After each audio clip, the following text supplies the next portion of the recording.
Hello everyone, अस्सलाम वालेकुम।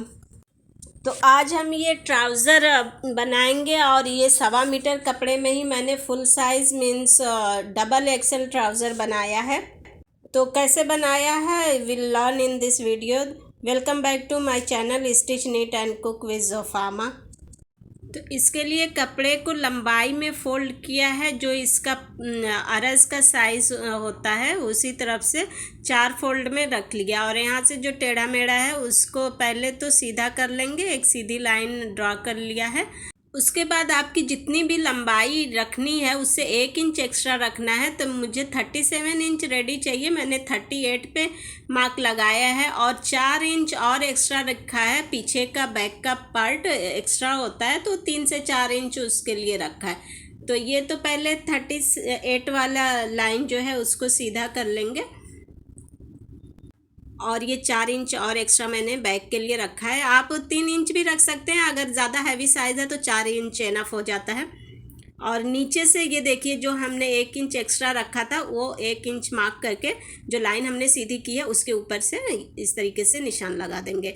अब हमारे पास ये इतना 3 इंच तक एक्स्ट्रा कपड़ा निकल गया तो उसको निकाल देंगे। तो अब हमें अपनी कमर और हिप्स की चौड़ाई निकालनी है। तो हिप्स से मैंने मेजरमेंट लिया है, पहले मैं कमर से लेती थी, अभी मैंने हिप्स से लेना शुरू किया, काफ़ी कंफर्टेबल बनता है। और उसमें तो मेजरिंग टेप को अपने हिप्स पे घुमा के रखना है और जितना भी आता है उसका 4 हिस्सा करना है और फिर उसमें से 1 हिस्सा लेना है और उसमें 4 से 5 इंच तक एक्स्ट्रा डालना है। तो यहाँ मैंने मेरा 11 आया था तो उसमें मैंने 4 इंच एक्स्ट्रा डाला जो कि 15 आया है।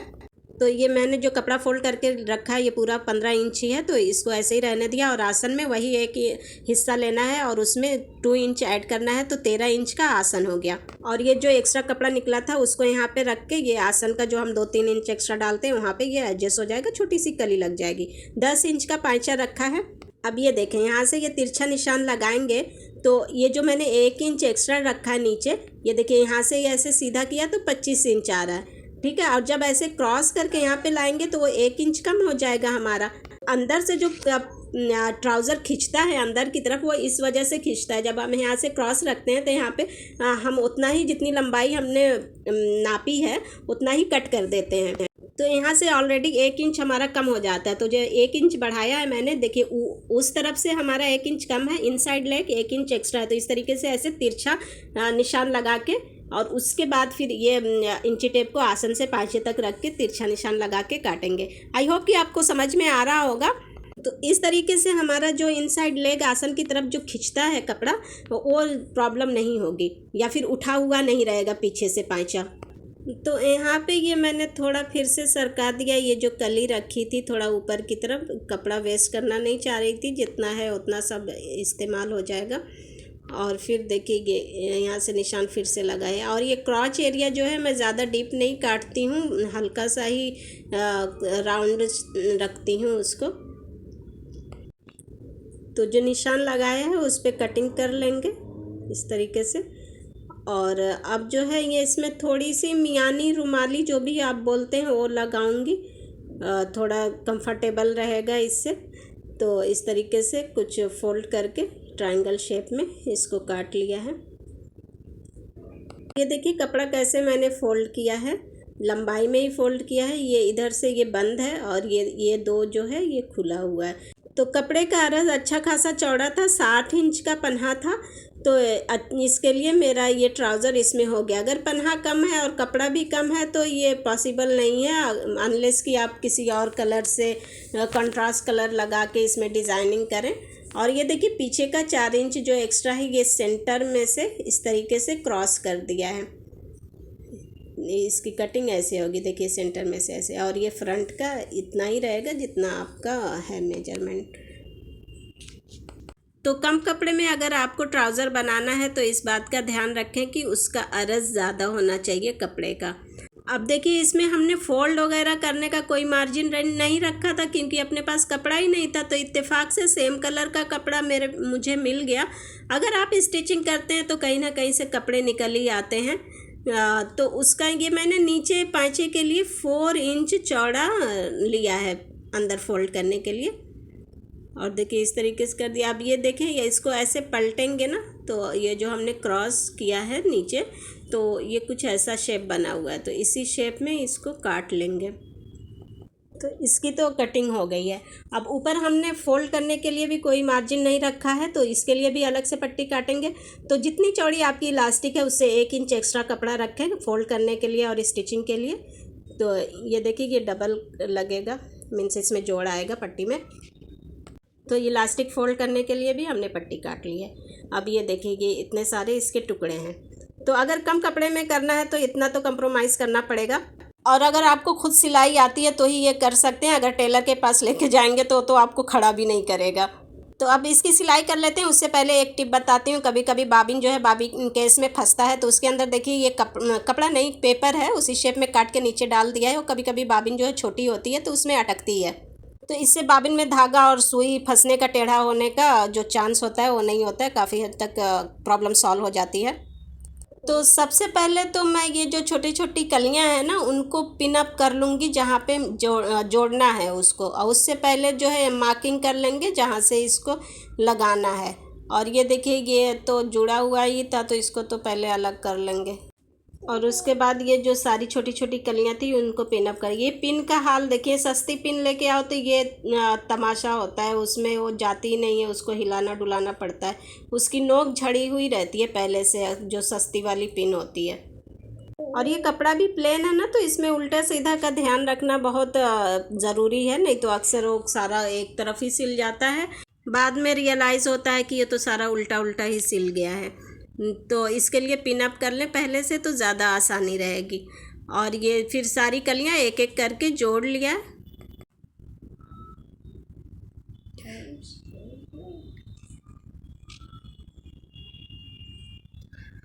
और देखिए फिर उसके बाद ये जिगजैग इस तरीके से मशीन चला दी ताकि इसके धागे ना निकले। मेरी ओवरलॉक वाली जो मशीन थी वो अभी मैकेनिक के पास पड़ी है, तो इसके लिए मैं अभी इस तरीके से ही काम चला रही हूँ। लगे हाथ ये भी काम करते जाए, नहीं तो रखेंगे तो फिर रखा ही रह जाता, और फिर बाद में पहनो तो धागे निकलने लगते हैं।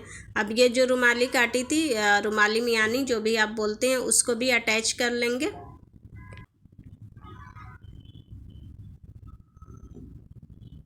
तो इसको भी अटैच कर लेने के बाद, और देखिए ये जो दोनों जो है ना एक ही पल्ले पे अटैच करें तो ज़्यादा सही रहेगा, नहीं तो पता चला जब दूसरा पल्ला जोड़ने जाएंगे तो एक ही तरफ को लग गई है, तो फिर खोलो और लगाओ तो उसमें बड़ा कन्फ्यूजन हो जाता। तो अगर एक ही पल्ले में दोनों तरफ लगी होगी तो फिर वो कन्फ्यूजन नहीं होगा, बस दूसरा पल्ला रख के उस पर सिल दो। और ये देखें ये रेडी हो गई, और इसको भी मैं ऐसे ही जिगजैग ऐसे चला लूँगी। अब ये देखें इन लोगों ने अपने ब्रांडिंग के चक्कर में कुछ ज़्यादा ही चौड़ा एज या कपड़े की किनारी बना दी है, तो ये इधर आया है, बट आई डोंट माइंड, ये ऊपर ही रहेगा, दिखेगा नहीं। अगर मैं उसको कवर करने जाती तो आधा इंच और मेरा कपड़ा कम हो जाता, तो मैंने उसको छोड़ ही दिया है। देखिए कितना 1 से 1.5 इंच तक तो इन्होंने कपड़े की किनारी बनाई है। और ये ऐसे दोनों दूसरी तरफ का भी ये पल्ला जो है ज्वाइन कर देंगे। और इसको भी लगे हाथ मैंने जिगजैग चला दिया है, क्योंकि मुझे पता अगर मैं रखूँगी तो फिर ये रखा ही रह जाएगा, फिर वो कभी वहाँ सिलाई नहीं लगेगी। बाद में जब पहनने जाओ तो फिर उसके धागे निकलते रहेंगे।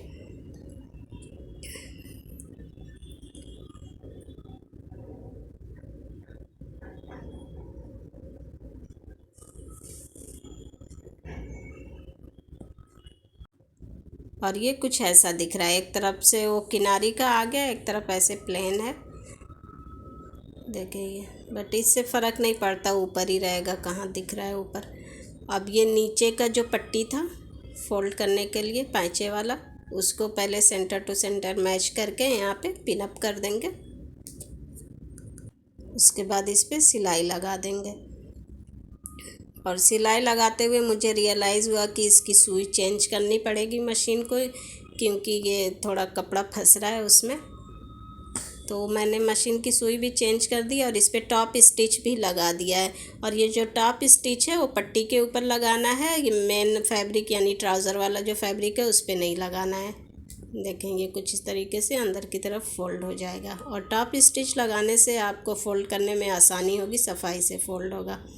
अब इसको नीचे एक तरफ के पाइचे से शुरू करके और दूसरी तरफ के पाइचे पे एंड करना है। और शुरू करने से पहले नीचे जो हमने पट्टी लगाई है वहाँ से जो जोड़ है उसको मैच कर लेना है ताकि वो ऊपर नीचे ना हो।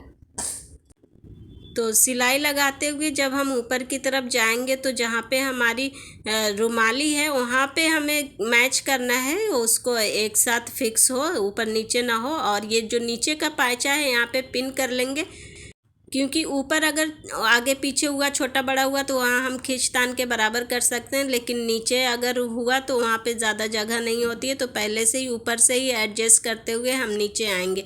और अगर 1-1.5 इंच का फासला आ रहा है तो उसको खींचेंगे तानेंगे तो नहीं सही होगा। अगर थोड़ा मोटा है, 1/2 इंच का है, तो वो एडजस्ट हो सकता है। लेकिन अगर ज़्यादा है तो आपको फिर उसको ध्यान देना पड़ेगा कि क्यों हुआ है, पहले उस प्रॉब्लम को फिक्स करनी पड़ेगी। और ये हमारा देखिए रेडी हो गया। अब यहाँ पे फोल्ड करके इसको तुरपाई कर लेंगे। तो आपकी मर्ज़ी है सिलाई लगाएं या तुरपाई करें। वैसे ये जो प्लेन वाला होता है उसमें मैं तुरपाई ही करती हूँ, क्योंकि सिलाई दिखती हुई अच्छी नहीं लगती है उस पर। अब ऊपर जो है ये पट्टी लगानी है हमें इलास्टिक के लिए। तो सबसे पहले तो ये इसको जॉइन कर लेंगे, क्योंकि ये 2 पार्ट में है। और उसके बाद फिर लगाना शुरू करेंगे एक तरफ से रख के। मैं अक्सर फ्रंट से ही स्टार्ट करती हूँ इसको, फ्रंट का जो आसन वाला जोड़ होता है ना वहाँ से स्टार्ट करती हूँ। तो इसको सिलते हुए ये जो देखिए जोड़ आया है उसका जो सीम है वो खोल दिया है मैंने। और फिर 4 इंच, ऑलमोस्ट 4 to 5 इंच पहले स्टॉप करके और उस ये दोनों एंड्स जॉइन कर लिया है। इस तरीके से जॉइन करने के बाद बाकी का जो है उसको भी सिलाई करके फिनिश कर देंगे। और यहाँ पे भी ये जो सिलाई थी जोड़ वाली उसका भी सीम खोल लिया है, मीन सिलाई को खोल दिया है। अब ये पट्टी के ऊपर सिलाई लगाएंगे, ध्यान रहे और ट्राउज़र के ऊपर नहीं लगाना है, पट्टी के ऊपर टॉप स्टिच लगाना है। अब इलास्टिक अपनी कमर को चारों तरफ नाप के और उससे 6 इंच छोटी इलास्टिक लिया है और डबल करके इस तरीके से रखेंगे। फ्रंट का ये फ्रंट वाला आसन है वहाँ से, और जितना चाहिए उससे 1 इंच कम लेंगे। तो मुझे 19 चाहिए तो 18 मैंने रखा है और ये जो यहाँ पे निशान लगा दिया है। तो बेसिकली आपकी पूरी कमर जितनी है उसका हाफ लेके निशान लगाना है। तो हमें फ्रंट में नहीं लगाना है इलास्टिक, ताकि फ्रंट और बैक का पता चलता रहे। और बैक साइड में ये सारी चुनटें आ जाएंगी। ये जहाँ पे निशान लगाया है वहाँ पे इलास्टिक को रख के स्टिच कर लेना है। और ये भी ध्यान रखना है कि इलास्टिक ट्विस्ट ना हो। और फिर इस तरीके से अंदर डाल के और फिर इस तरीके से फोल्ड करके, ठीक है, और इसके साइड में सिलाई लगानी है। तो हाथ से फील करते जाएंगे और बिल्कुल इलास्टिक से लग के सिलाई लगाएंगे। तो इस तरीके से मुझे इजी लगता है और मैं इलास्टिक के ऊपर सिलाई नहीं लगाती हूँ कि कभी ढीला टाइट हुआ तो खोल के आसानी से उसको एडजस्ट किया जा सके। अगर इलास्टिक पे भी सिलाई लगा दो तो फिर वो बहुत ही मुश्किल होता है पूरी सिलाई खोलना और उसको एडजस्ट करना। तो देखें, ये जब हम पीछे की तरफ आएंगे तो ऊपर जाहिर सी बात है हमने थोड़ा उठा के रखा है ना, वो एक्स्ट्रा है। तो वहाँ पे जब फोल्ड होके नीचे की तरफ आएगा तो कपड़ा कम है नीचे, तो वहाँ पे हमें 1-2 प्लीट्स डालनी पड़ सकती हैं। तो अगर ज़रूरत पड़े तो प्लीट्स डाल दें इसमें। और परेशान ना हो कि यहाँ पे झोल आ रहा है, वो थोड़ी सी प्लीट से छोटी छोटी डाल देंगे तो एडजस्ट हो जाएगा। और उसके बाद अगर हमें लगे इलास्टिक छोटी पड़ रही है तो खींच के बाहर निकालेंगे और एडजस्ट करके वहाँ पे फिर से सिलाई लगाएंगे। तो जब ऐसा फील हो कि इलास्टिक छोटी हो रही है तो खींच के बाहर निकालेंगे और फिर सिलाई लगा लेंगे।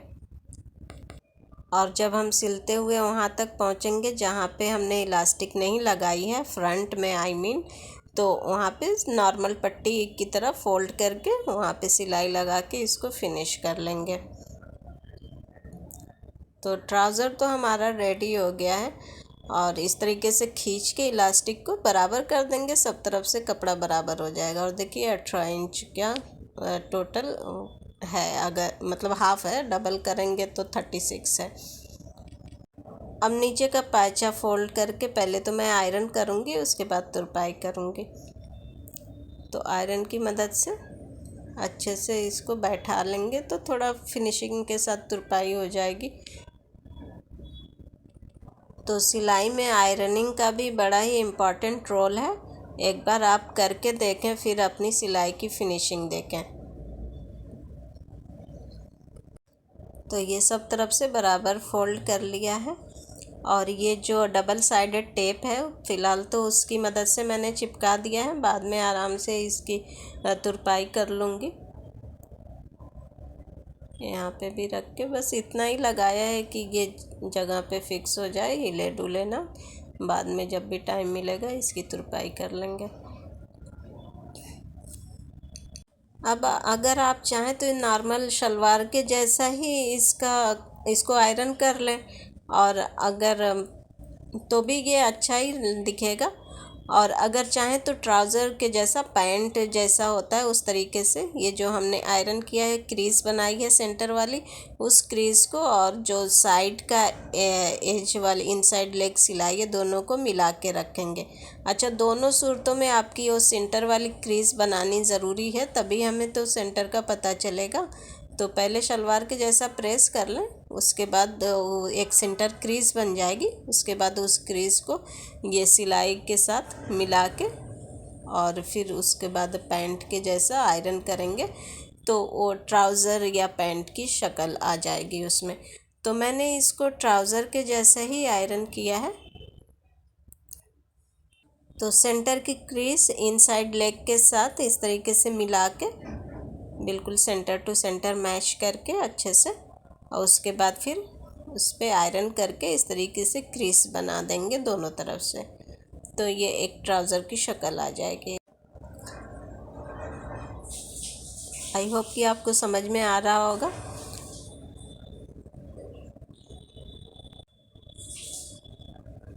तो आपने देखा ये इसको सिलना कितना आसान है। कम कपड़े में थोड़ा सा दिमाग लगा के हमारा ये फुल साइज़ बिल्कुल ट्राउज़र रेडी हो जाएगा। और ये इसकी फ़ाइनल शक्ल कुछ ऐसे दिखेगी। और ये देखिए, फ्रंट में जो मैंने गैप छोड़ा है ये 6 से 7 इंच तक का है, तो इससे हमारा फ्रंट एंड बैक पता चलता रहेगा। I hope you get some help from this video. Take care. अल्लाह हाफिज़।